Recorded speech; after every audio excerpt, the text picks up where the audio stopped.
in GCP.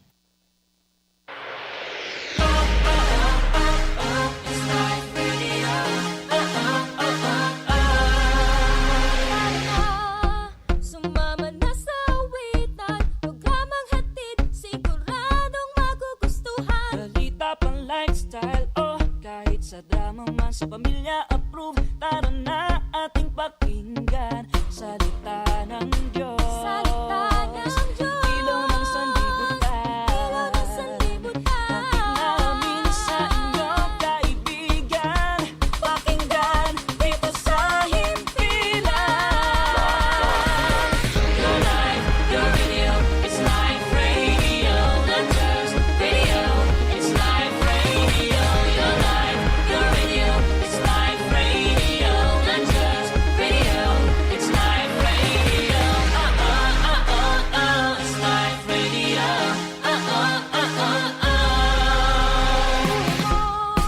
Ngayon ay ipagdiwang, sa impilang ito, una kang Sa tutulungan. pamumuhay, ugali at sa kaalaman, siguradong approve, makinig at malaman. Salita ng Diyos. Salita ng Diyos. Ilaw ng sanlibutan. Ilaw ng sanlibutan. Hatid namin sa inyo, kaibigan.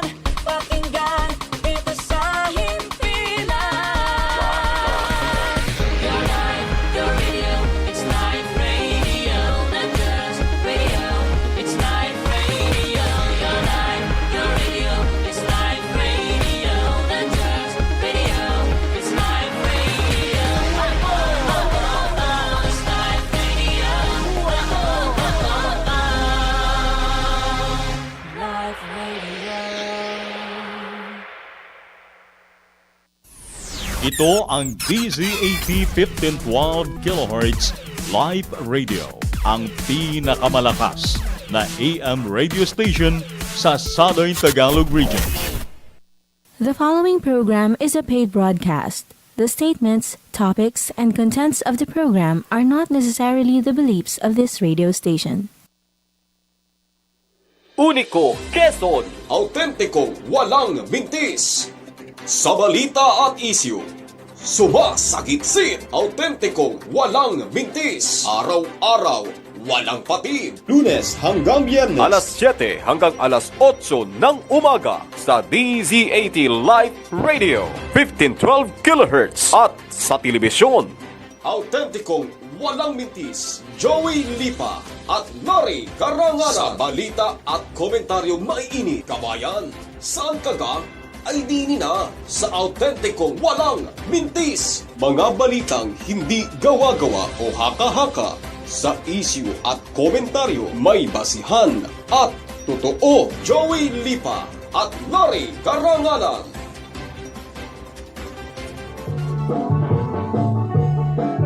Magandang umaga po sa lahat ho ng atin hong mga kababayan lungsod ng Lipa. Lalawigan ho ng Batangas, lungsod ng Lucena, lalawigan ng Quezon. At sa lahat ng inaabot ng atin hong broadcast, magandang umaga po sa inyong lahat.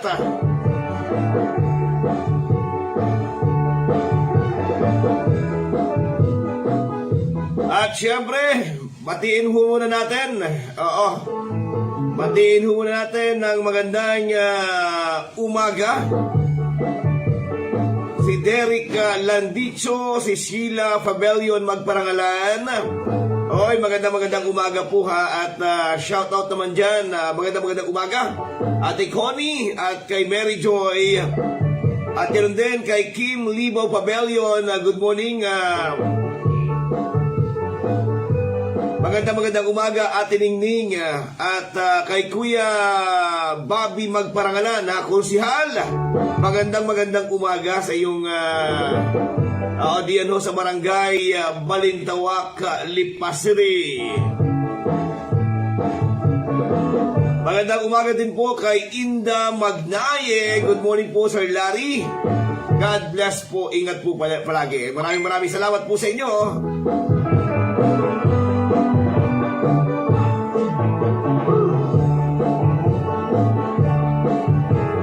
At syempre, oras po natin alas 7:07 ng umaga.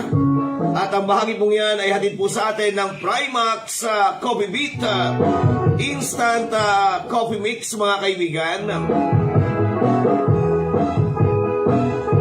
Ang Primax Coffee Beat ay may moringa, spinach, ampalaya at ginseng, mga kaibigan. Okay?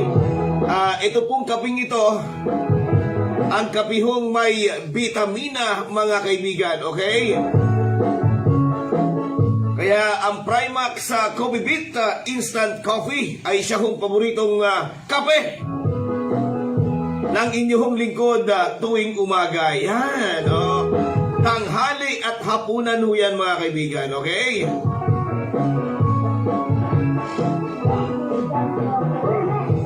Ay, samantala, alamin muna natin ang kalagayan ho ng ating panahon. May pagbabago ba?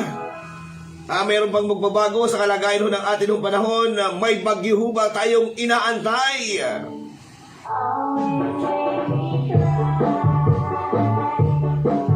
Alamin po natin yan sa pamamagitan po ng DOST Pag-asa weather specialist na si Grace Castañeda ngayong umaga. Magandang umaga, Grace Castañeda.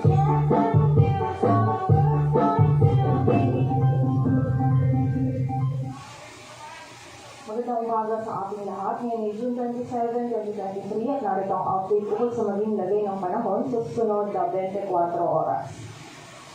Kaninang alas 3, yung low pressure area na monitor natin ay huling namataan sa laing 260 kilometers silangan ng Infanta, Quezon. Nananatiling mababa yung tsansa nito na maging bagyo. Ngunit ngayong araw, ito ay posibleng magdulot ng mga pag-ulan dito sa silangang bahagi ng Luzon. Samantala, ang Intertropical Convergence Zone naman or ITCZ ay patuloy pa rin umiiraw sa Southern Luzon, Visayas at Mindanao, kung saan ngayong araw magdudulot din ito ng mga maulat na kalangitan at mga pag-ulan sa ilang bahagi ng Southern Luzon. So pag-ingat pa rin po sa ating mga kababayan sa posibilidad ng mga pagbaha at pagguho ng lupa.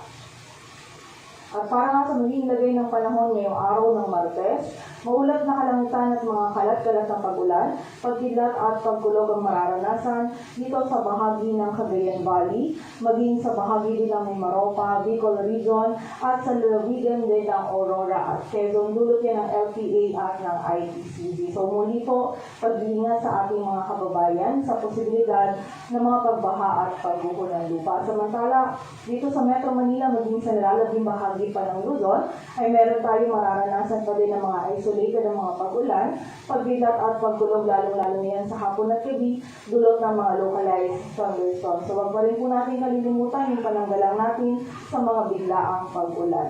Agwat ang temperatura sa Metro Manila ay mula 25 to 31 degrees Celsius.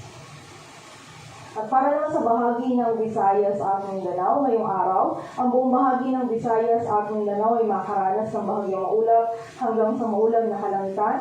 Meron tayong mga chance pa din ng mga isolated ng mga pag-ulan, dulutin ng ITCZ at ng mga localized thunderstorms. And during severe thunderstorms, itong mga pag-ulan nito posible pa rin maging moderate to heavy na maaaring magdulot ng mga pagbaha at pagguho ng lupa. So pag-ingat pa rin po para sa ating mga kababayan. And also, ang ating mga regional offices ay napapalabas din ng mga thunderstorm advisories or mga babala ukol sa mga pag-ulan na ito. Agad ang temperatura sa Cebu ay mula 25 to 32 degrees Celsius at sa Davao naman ay 25 to 33 degrees Celsius. At para naman sa 3-day outlook ng mga key cities ng ating bansa, in the next 3 days, bukas yan ng Miyerkules hanggang sa Biyernes, dito sa bahagi ng Metro Manila, bukas ng Miyerkules ay magiging mataas yung tsansa ng mga pag-ulan, pagkilat at pagulog-dulog po yan ng habagat. Samantala, by Thursday and Friday naman, ay meron pa rin tayong posibilidad ng mga isolated ng mga pag-ulan, lalong-lalo na yan sa hapon at gabi dulot ng habagat at ng mga localized thunderstorms. So, wag pa rin po natin kalilimutan yung mga pananggalang natin sa mga biglaang pag-ulan. Agad ng temperatura sa Metro Manila ay mula 25 to 32 degrees Celsius. Samantala, sa bahagi naman ng Baguio City in the next 3 days, ay patuloy na magiging bahagyang maulap hanggang maulap yung kalangitan. Meron tayong mga tsansa pa rin ng mga isolated ng mga pag-ulan, dulot yan ng mga localized thunderstorms. Agad ng temperatura sa Baguio City ay mula 16 to 25 degrees Celsius. Samantala, sa bahagi naman ng Legazpi City bukas ng Miyerkules, makakaranas pa rin tayo ng maulap na kalangitan at mga kalat-kalat na pag-ulan. But by Thursday and Friday naman is mababawasan na yung mga pag-ulan na ito. Pero meron pa rin pong posibilidad ng mga pulong-pulong pag-ulan, pagkidlat at pagkulog. Dulot yan ng mga localized thunderstorms. Agad ng temperatura sa Legazpi City ay mula 24 to 32 degrees Celsius. Samantala, sa bahagi naman ng Metro Cebu at Metro Davao, in the next 3 days, patuloy tayo makakaranas pa rin ng bahagyang maulap hanggang sa maulap na kalangitan. Meron pa rin po tayong tsansa ng mga isolated ng mga pag-ulan, pagkidlat at pagkulog, lalo-lalo na sa hapon at gabi. Muli po, posible pa rin maging moderate to heavy yung mga pag-ulan nito during severe thunderstorms, kaya pag-ingat pa rin po sa posibilidad ng mga pagbaha at pagguho ng lupa. Agad ang temperatura sa Metro Cebu ay mula 24 to 33 degrees Celsius at sa Metro Davao naman ay 24 to 33 degrees Celsius. Dito sa Metro Manila, ang araw ay sisikat mamayang 5:30 ng umaga at lulubog mamayang 6:29 ng hapon. Patuloy tayo magantabay sa updates na papalabas ng Pag-asa. Para sa mas kumpletong impormasyon, bisitahin ang aming website bagong.pag-asa.usp.gov.ph. At yan muna ang latest dito sa Weather Forecasting Center ng Pag-asa. Grace Castañeda, magandang umaga po.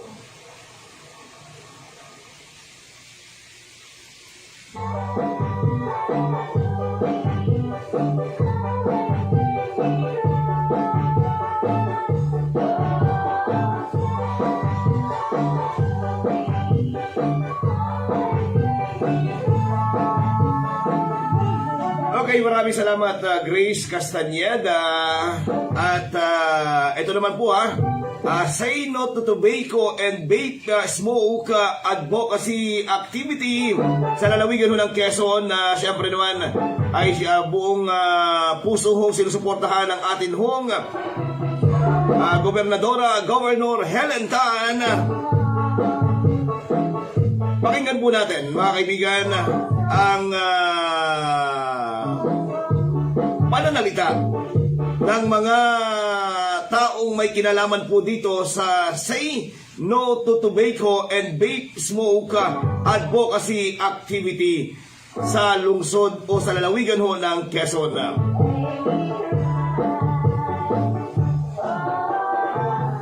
Napakabango po niyang amuhin. Anyway. Yes, so ayan, sa mga nag-start po, kahit po yung tinatawag natin na term na 50 naman, tigilan na rin po natin. Yes, at of course, kaya po tayo nandito kasama yung mga namumuno ng ating bayan, nasa health center. Very important po na sa atin mismo magsimula at manggaling na tumigil manigarilyo. Okay? Tama po ba, Sir? Yes po, Doc. Napapakawat na sila sa ulo nila. Sabi nila, paano ko gagawin, paano ko sisimulan? Good question yan. Paano natin gagawin? Nagsisimula po yan sa ating mga sarili. Dapat po ay talagang porsigido tayo na tumigil tayo. Hindi yung, ay bukas ako, 10-6 muna ako, tapos 5-6. No.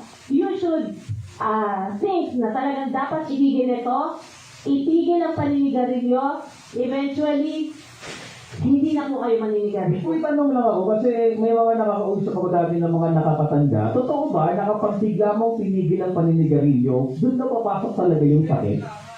Kalukuhan noon, brother. Hindi totoo yan.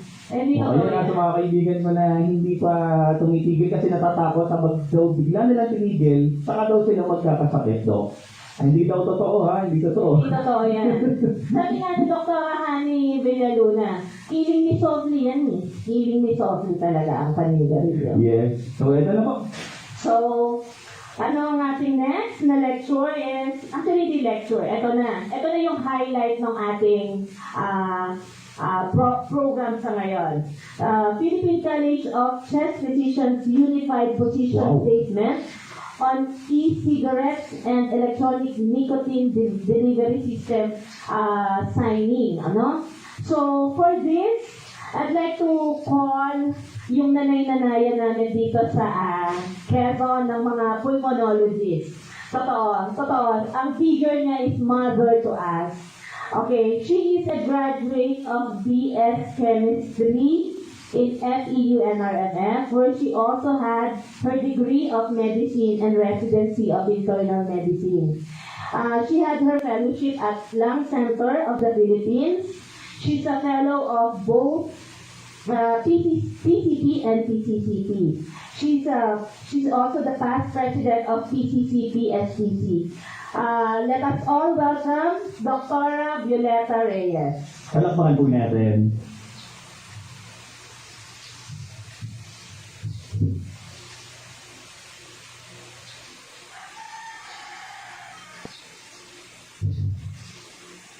Good morning. Thank you, Rhea, for the kind introduction. Thank you for being one of us. I take this opportunity to thank you for being one of us in our commitment. Okay. Thank you, Dr. Hello. Morning again. So thank you, Dr. Helen and the Governor's Office for giving us an opportunity to share our advocacy.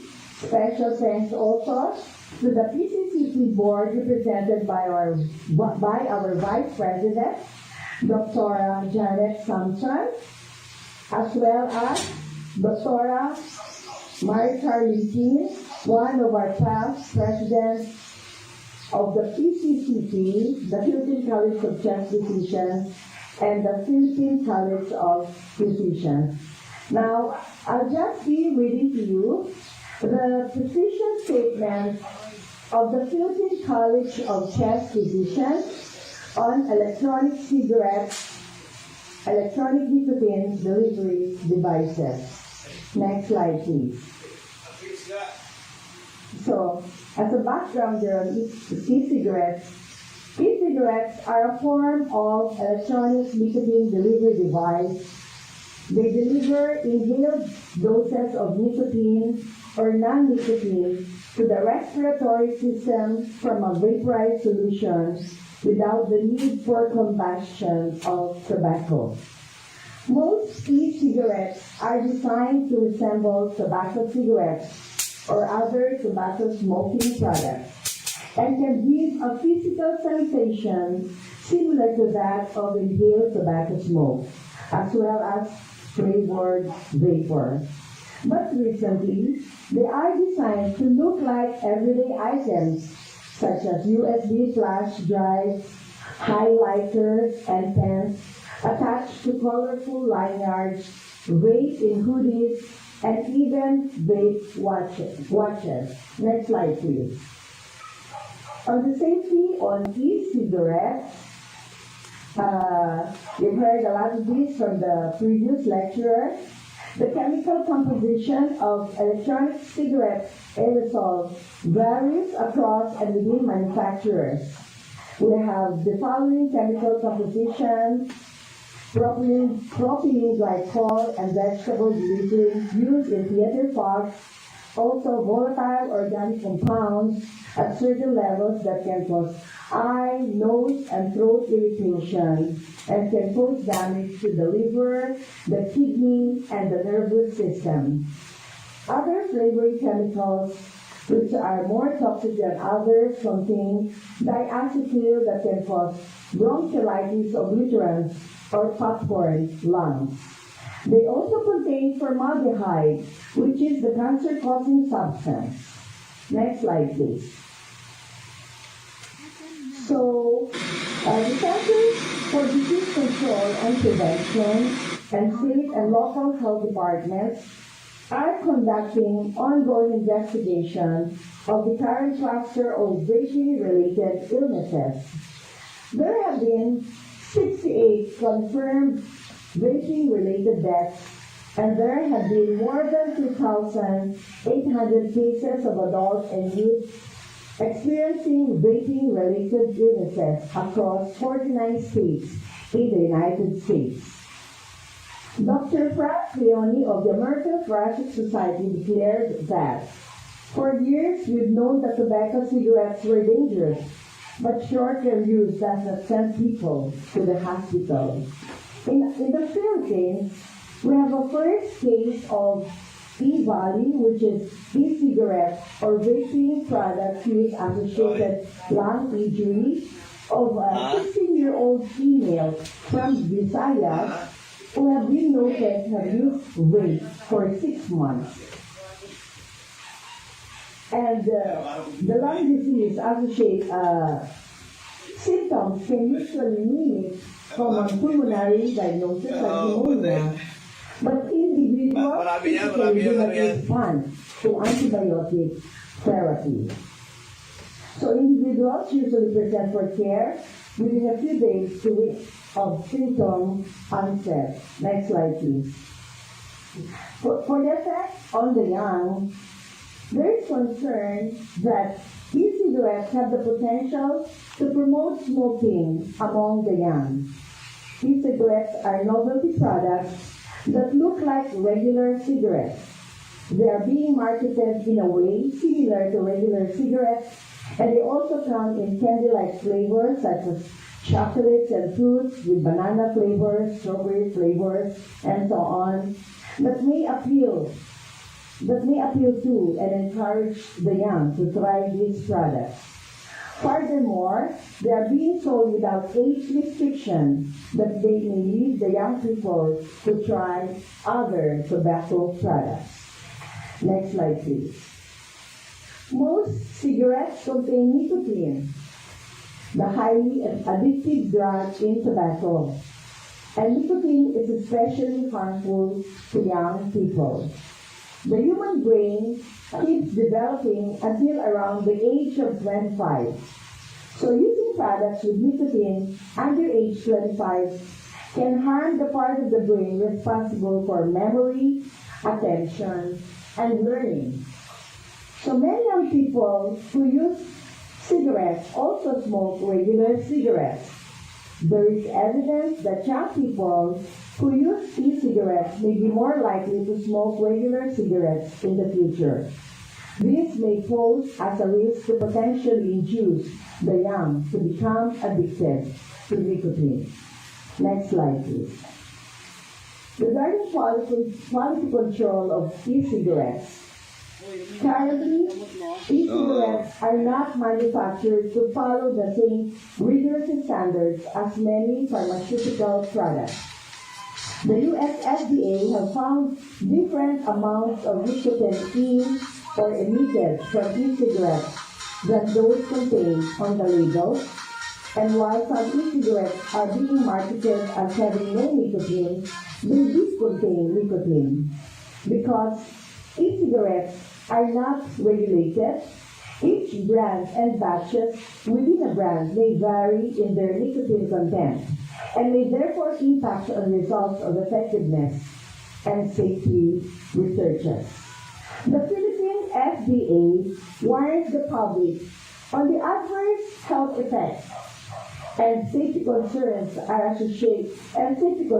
associated with the use of electronic nicotine and non-nicotine delivery systems, more commonly known as electronic cigarettes. Next slide.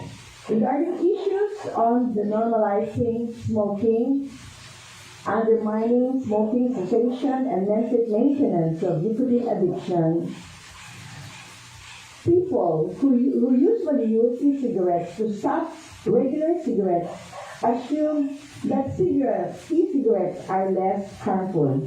However, instead of helping the smoker quit, the smoker eventually shifts to using e-cigarettes and perpetuates the smoking behavior. Sabi nga ni Doktora, gateway to smoking ito. Another unwanted outcome is the use of cigarettes in smoke-free indoor environments, especially in situations where there is a substantial number of people using e-cigarettes and ventilation is poor. Hazardous substances like particulate matter, air, nicotine, and volatile organic compounds can accumulate and affect indoor air quality. Thus, e-cigarettes poses a risk not only to the active user but to the public as well. Next slide. So, these are the recommendations of the PCCP. Number 1, e-cigarettes and other vaping products are not safe. Several reports have been made regarding the ill effects it has caused among e-cigarette users, like death, lung injuries, or E-valley, seizures, kidney problems, as well as vascular problems. Number 2, hence, the use of e-cigarette is not recommended as a smoking cessation strategy because of its potential harm. Also, the smoker usually shifts from the use of regular cigarettes to e-cigarettes, perpetuating the smoking behavior. Number 3, it encourages smoking among the youth and may initiate smoking among non-smokers. Number 4, the Philippine College of Chest Physicians fully support the vaping ban. Our fifth recommendation is it is not approved by FDA. Hence, there are issues regarding quality control and manufacturing of these products. Number 6, the Philippine College of Chest Physicians urges the Philippine FDA to prohibit the e-cigarette companies from claiming that the product used is less harmful and may be used as a smoking cessation strategy.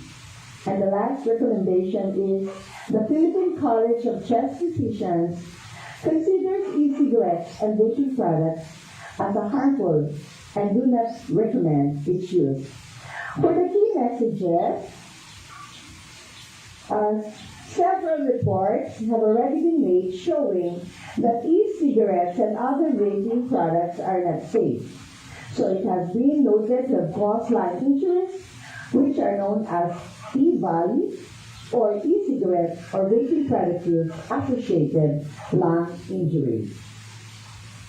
It is not recommended as a smoking cessation device because it encourages the smoker to continue the addiction to nicotine by shifting to e-cigarettes instead of quitting. Another important message is e-cigarettes are not subjected to the same rigorous standards as a pharmaceutical product or drug. Then, there are also concerns about the attractiveness and appeal of e-cigarettes to the youth and subsequent tobacco smoking and nicotine addiction. Hence, e-cigarettes act as a gateway to smoking for the young and children. Another key message is the use of e-cigarettes may undermine the smoke-free policies that are already in place and increasing the normalization of smoking. The Philippine Food and Drug Administration, under the Republic Act Number 9711, has been created in fulfillment of the mandate of the state to protect and promote the rights and health of the Filipino people and to help establish and maintain an effective health product regulatory system. Section 3. So the Philippine Food and Drug Association has not approved the use of e-cigarettes and other vaping products. And the Philippine College of Chest Physicians considers e-cigarettes as harmful and do not recommend its use. So say no to tobacco and vape smoke. So thank you once again. I would like to thank our governor, Dr. Helen Tan, for supporting us in our advocacy, the Governor's Office for giving us an opportunity to share in our advocacy. Special thanks again to our PCCT Board represented by Dr. Janet Sampson and Dr. Maria Lipin. Thank you very much for your support. Thank you.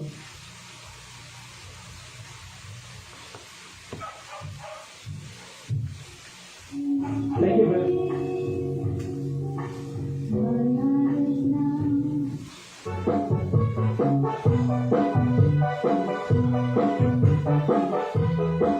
Okay, maraming salamat po at anyway,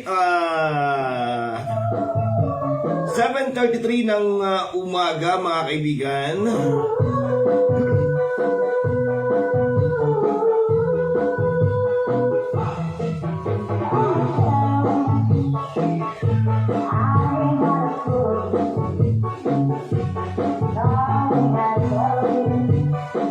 Ay, samantala, yun po ang mga magiging epekto ng pagsisigarilyo natin mga kaibigan. Ano ho? Dapat ho ay maging aware po tayo sa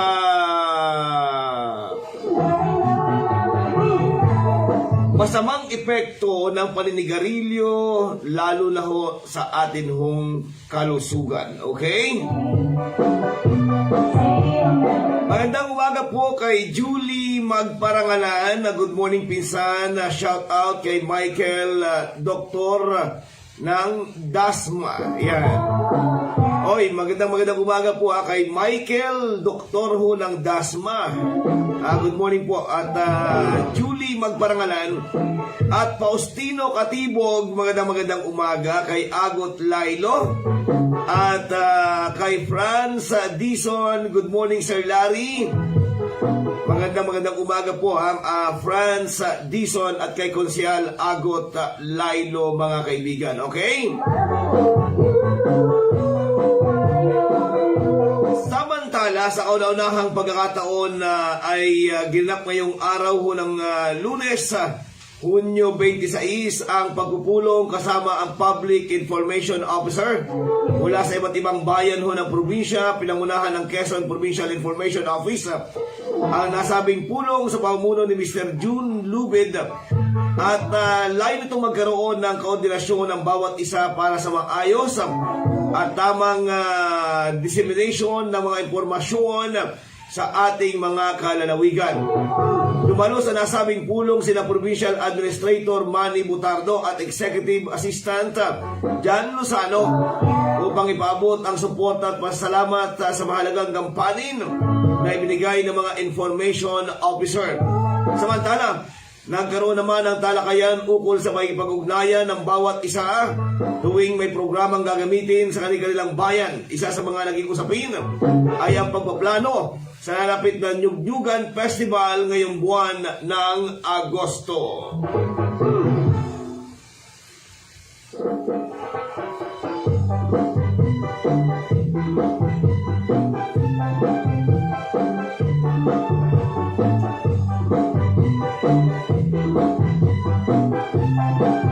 Samantala, ngayong araw ho ng Lunes, kahapon pa rin ho yun, ay sa panguna ho ng Office of the Provincial Accountant ay isinagawa ang regular na pagtataas ng watawat ng Pilipinas. Sa pamumuno ni Alberto S.B. Jr., kanyang ibinahagi ang pagkamit ng pamahalang panlalawigan ng Quezon at ng ununified opinion mula sa Commission on Audit para sa financial statement ng nakaraang taon na nagpapatunay ng patas at tapat na mamamahala ng pondo ng probinsya.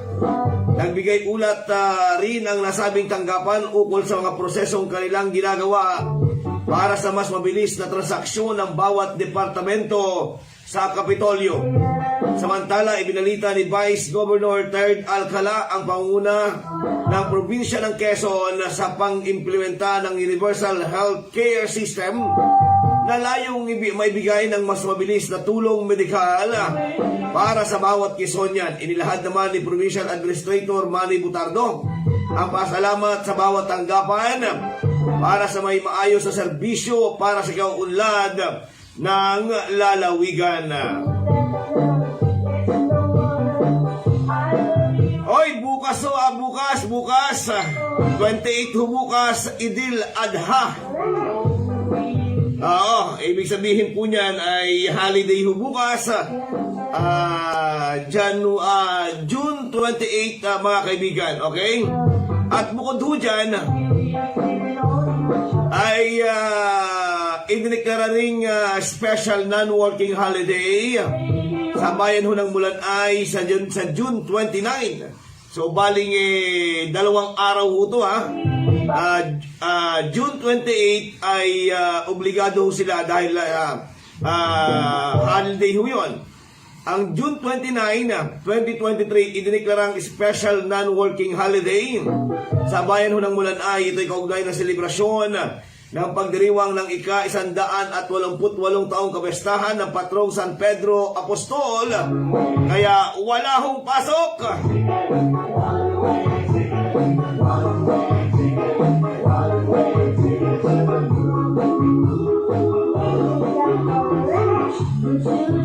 Samantala, ang Region 1 Office ay most outstanding DPWH Regional Office, mga kaibigan. Uy, congratulations po kay Regional Director Ronel Tan, ang asawa ho ng atin hong gobernadora, Governor Helen Tan, mga kaibigan, at ama ng congressman ho ng 4th District sa lalawigan ho ng Quezon, Congressman Attorney Mike Tan. Nakakuha po ng 92.50% final weighted average rank 1 ang Region 1 Office na pinamumunuan ni Regional Director Engineer Ronel Tan sa isinagawang assessment ng programs on awards and incentives for service excellence. Maraming salamat po at congratulations po kay Regional Director Engineer Ronel Tan sa award na nakuha po ng Region 1 Office.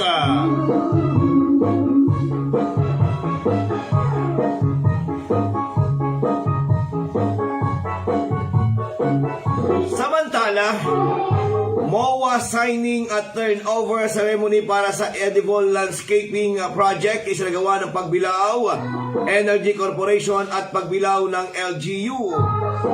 Isinagawa ngayong araw ng Lunes Hunyo 26 ang ceremonial memorandum of agreement, signing of turnover ceremony para sa edible landscaping project ng Pagbilao Energy Corporation sa Pagbilao Municipal Covered Court. Ang proyekto ay bahagi ng inisyatibo ng PEC na naglalayong suportahan ang mga lokal na magsasaka sa pamamagitan ng pagbibigay ng mga pananim at iba't ibang kagawitan sa pagsasaka upang matiyak ang food security sa bayan ho ng Pagbilao. Ang seremonya ay pinangunahan ni Mayor Ate Gigi Portes sa bahagi ng lokal na pamahalaan at Team Energy External Affairs Head Froilan Gregory Romualdez III sa isang bahagi ng Pagbilao Energy Corporation.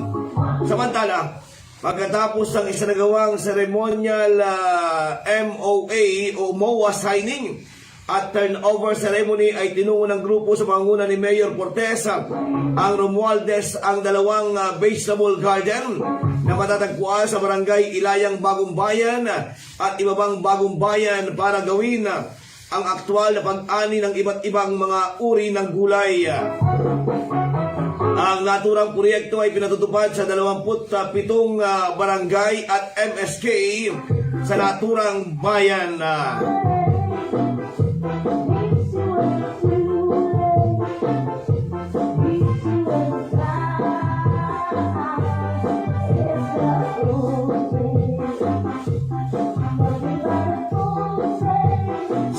Samantala, hindi tumitigil ang Provincial Gender and Development o PGAD sa magbabahagi ng kaalaman at kakayanan sa mga kasapi ng GAD Focal Person System. Kaya naman nitong nakaraang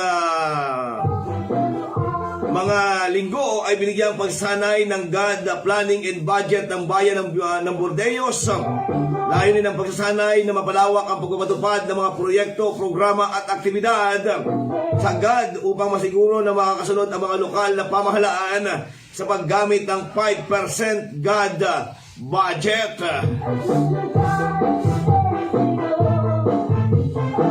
Oras natin mga kaibigan, alas 7:42 ng umaga. Magandang umaga muna kay Kim Ferry. Good morning po.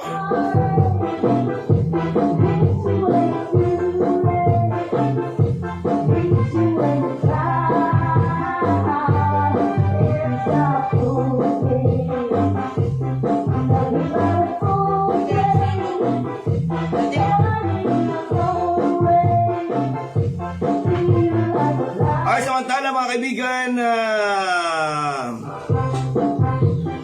pakinggan ho natin ang bayan ho ng Infanta nakatanggap ng libreng gamutan mula sa Provincial Government of Quezon.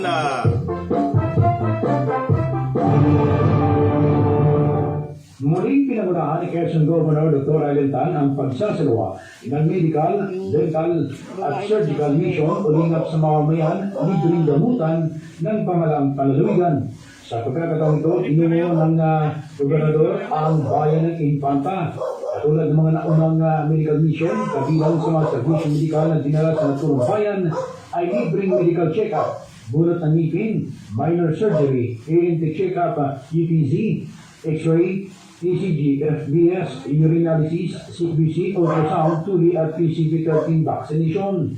Nagkaroon din ng pinansyal na tulong ang pamalang panlalawigan sa mga pasyente na ang mga resetang gamot ay wala sa naturang medical mission.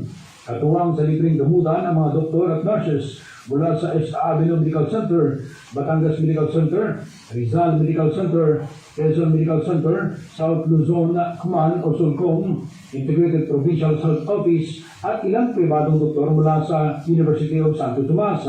Gayun din ang ilang tanggapan ng pamalang panlalawigan tulad ng Provincial Agriculture's Office, Provincial Social Welfare and Development Office, Provincial Treasurer's Office, Provincial Veterinary Office at iba pa upang magbigay ng kanilang serbisyo.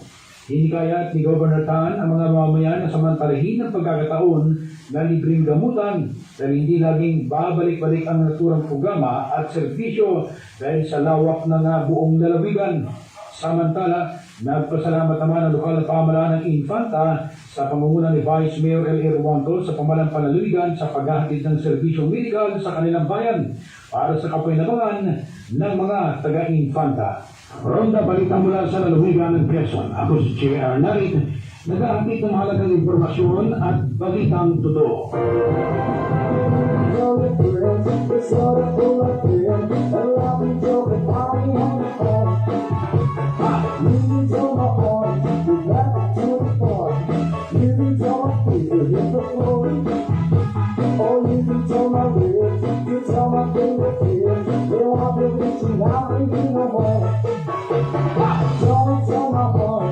Okay, samantala, panawagan po naman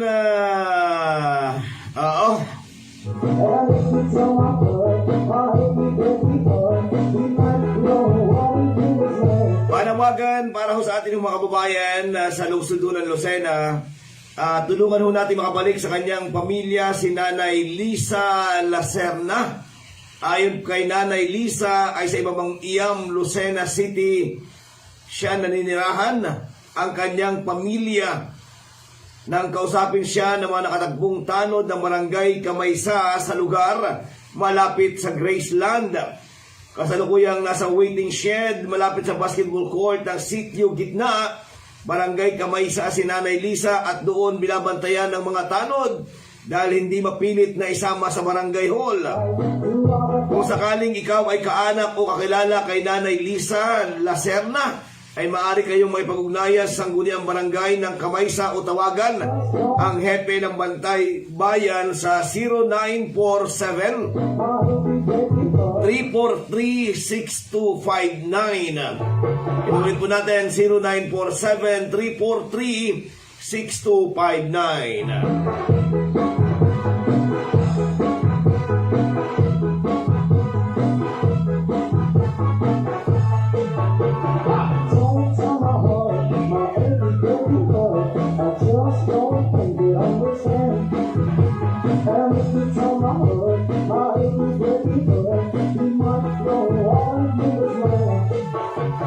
Don't tell my heart, my aching baby heart, I just don't think you understand. And if you tell my heart, my aching baby heart, he might grow all into his land.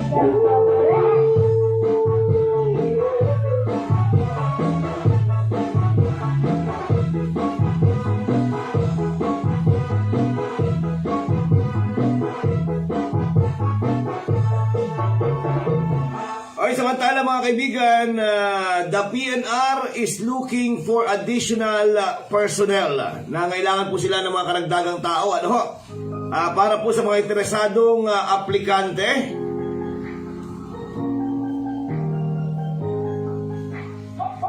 Maaari po kayong mag-send ng requirements sa agsdpnr01@gmail.com.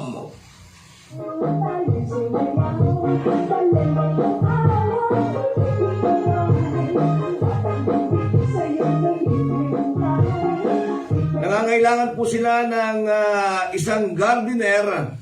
At para ho sa interesadong aplikante ay pwede ho kayo mag-send ng documents sa agsdpnr01@gmail.com. Requirements: letter of intent, personal data sheet, birth certificate at valid NBI clearance, mga kaibigan. Ayan ho. Isa hong gardener. At yan po ay may job order. Okay?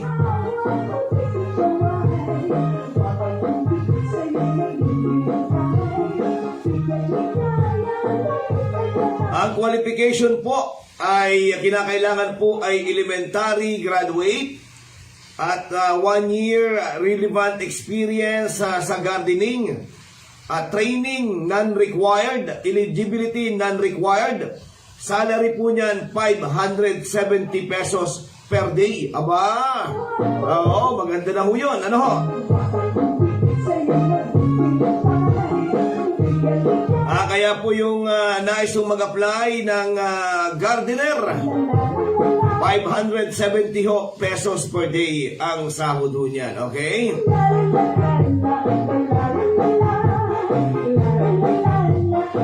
Nangangailangan din po sila ng isang driver, mechanic B. At yan ho, may job order din ho yan. Kailangan po ng letter of intent, personal data sheet, birth certificate at valid na NBI clearance. Yan ho ang requirements. Ang education po ay dapat high school graduate or completion of vocational trade course. Experience 1 year relevant experience at training non-required. Eligibility driver's license NC2 at salary ho niyan ay 693.36 per day, mga kaibigan. Okay?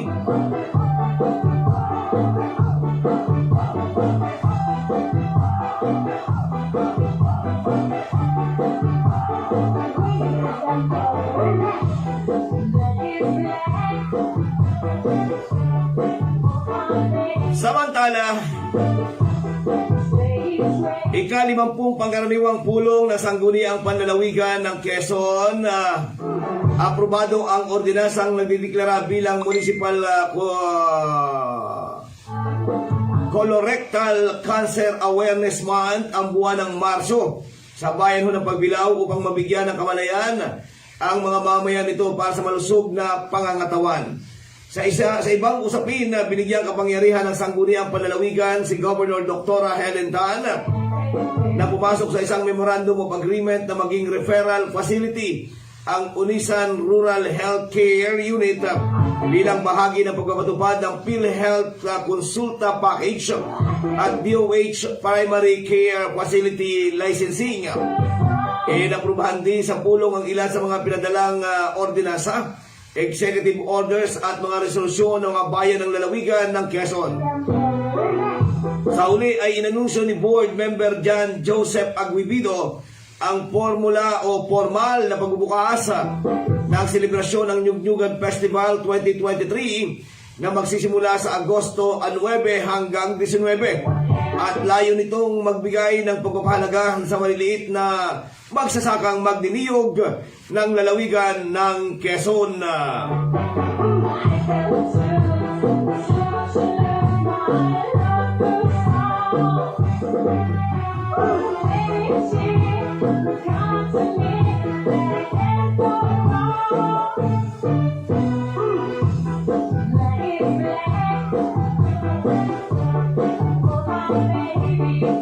Samantala mga kaibigan, oras po natin alas 7:53 ng umaga. Tuloy-tuloy tayo sa ating mga balita.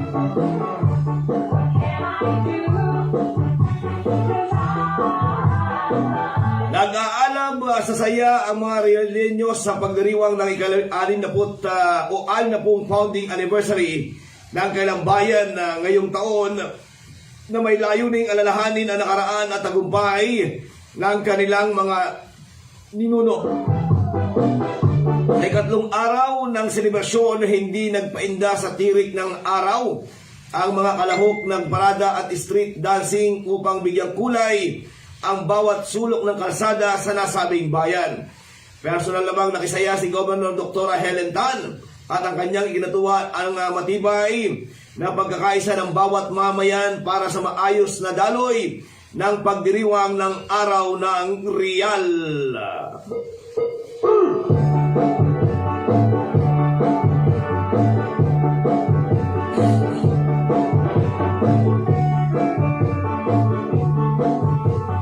Samantala, namahagi ang lokal na pamahalaan ng pagbilaw ng mga kagamitan para sa malalapit na brigada eskwela sa iba't ibang pampublikong paaralan sa bayan. Abot sa 73 television sets ang ipinamahagi sa pangunguna ni Mayor Gigi Portesa para sa mga silid-aralan ng grade 7 at 8 sa Pagbilao National High School, Talipan National High School, Pagbilao Grande Island, Silangang Malikboy National High School at Binahaan Integrated School. Bukod dito ay binalita ng alkalde ang katatagan ng free wifi sa una at ikalawang distrito, gayon din ang pagtatayo ng entablado sa mga bagong bungan elementary school at perimeter fence para naman sa Polo North Elementary School. Kasabay nito, idinaos din ang turnover ceremony para sa 40-feet container van sa DepEd Office sa handog ng LGU Pagbilao.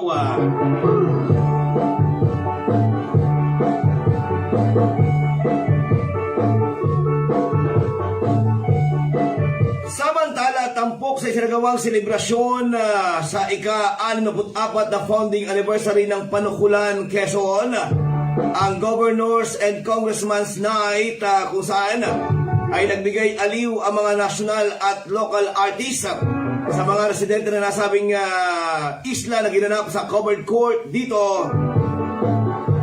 At ito ay inihandog ni Quezon Governor Dr. Helen Tan at 1st District Congressman Mark Inverga sa pamamagitan ng Infanta Vice Mayor L.A. Ruanto. Ang gabi ng musika ay magpapaalala sa kanila ng patuloy na umiti at pansamantalang pawiin ang kalungkutan anumang dagok ang dumating sa buhay. Ayon pa sa mga nasabing lokal na opisyal, tuloy-tuloy na ilalapit nila serbisyo publiko mula sa ibang mga pamahalaang nasyonal at lokal at sinisiguro na makakarating ang ilang laang tulong para ho sa kanila.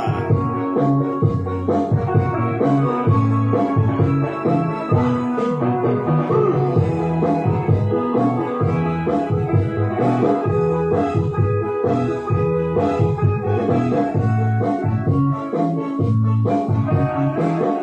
yan mga kaibigan, ang kabuuan ng atin hong mga balita na itinampok sa programa hong Unico Quezon. Unico